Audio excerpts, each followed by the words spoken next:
here. It's Chef Ronnie Nasuti from Tiki's Grill and Bar. Good morning. Good morning to you. Now, we're not making your traditional meat dish. This is actually locally sourced, becoming more popular, right? Venison. Venison, wonderful meat. I think right there with turkey as far as its proteins and all that stuff. All right, so we're making a little ragu today with pappardelle. It sounds delightful. Carrot, celery, onions. It's a ragu, so people would go, oh, is that a Bolognese sauce? Not necessarily. A Bolognese sauce is a ragu from Bologna that's specifically made it, so it's very similar. Okay.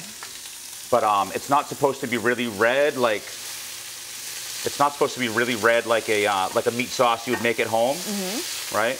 Okay. We're using venison. We're actually going to do this on a 9er wine dinner. Bolognese tends to be meatier than you would normally think. The sauce itself, not so tomatoey. This exactly, and this really is too.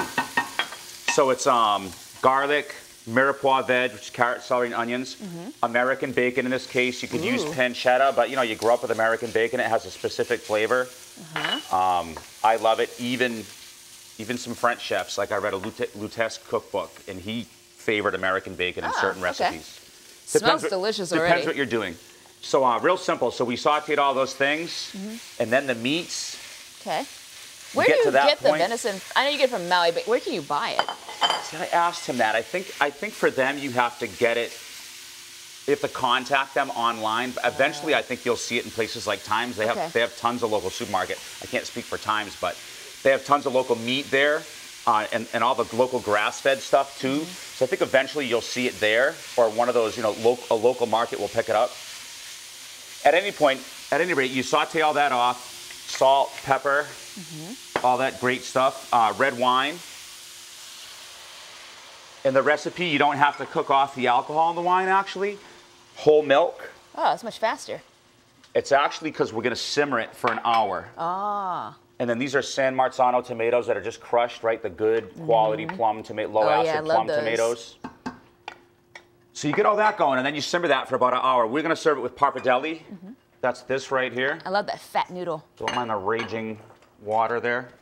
You know, this would have some salt in it. So when you're done, it's going to look like this. And I made this already. You know, in between the stages with the meat, if you wanted to take out some of the fat, the venison itself is lean, but the bacon's not. I mean, I leave it in there because I like how it tastes. Okay. But that's essentially the sauce, what it looks like when it's not, like I said, it's not very red. Okay.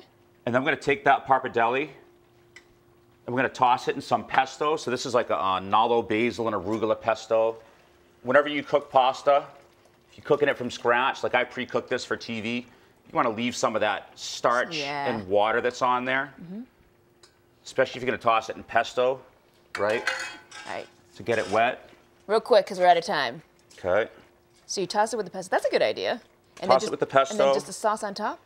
And then the sauce on top.